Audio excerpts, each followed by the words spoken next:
My name is Harbor Williams, and this is my presentation on trust, justice, and ethics in the workplace over case study number 3. Getting into everything with the JIT, it's important to understand the background on this case. Cambodia is a former colony that is now a small Southeast Asian nation that was opened to foreign investments in the late 1990s. While its economy is growing rapidly, corruption is embedded in its government and businesses. Enforcement of intellectual property is not very strong, and this allows counterfeit markets to thrive. Cameria also faces serious public health problems. Nearly 10% of the population carries hepatitis B, and 18% of the population is affected by antibiotic resistance. These are the exact type of health areas where Laurent Pharmaceuticals, who is a global leader in vaccines and antibiotics, has very strong solutions. Laurent operates in over 40 countries and has an anti bribery policy. Their company going into Cameria could save lives and grow the company's market. However, Ajith, their director of operations, quickly discovers that integrity would come at a cost.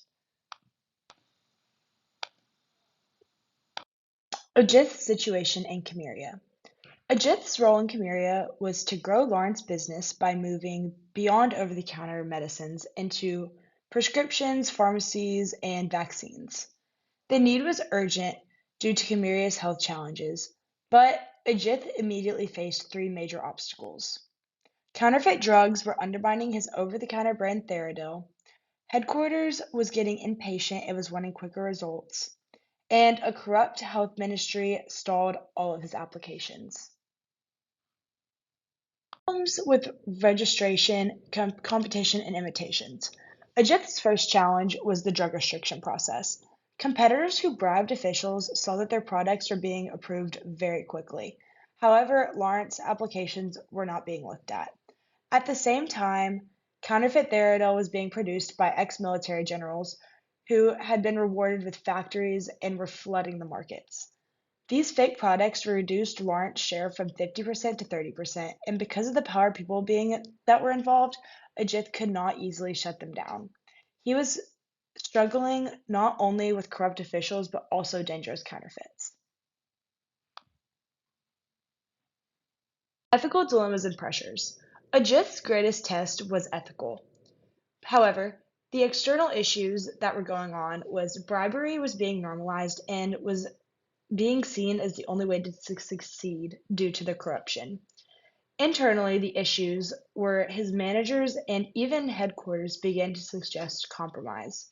However, Ajith stood firm. Both Lawrence's anti-bribery policy and his own personal integrity guided him to reject corruption. For him, compromising would have delivered short-term results, but it would have damaged credibility, reputation, and his own sense of integrity as a leader.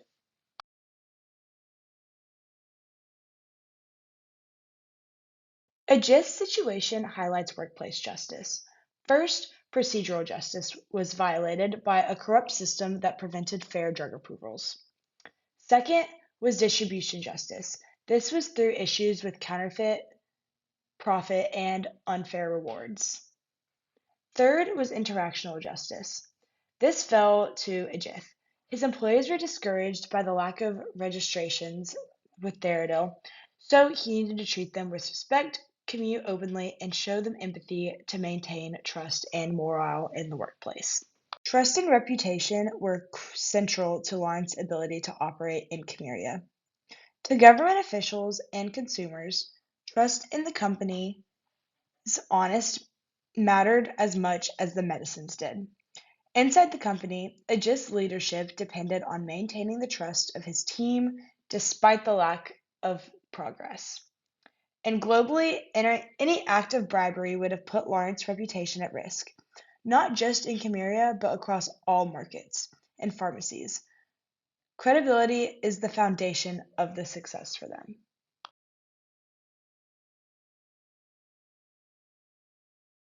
Leadership lessons.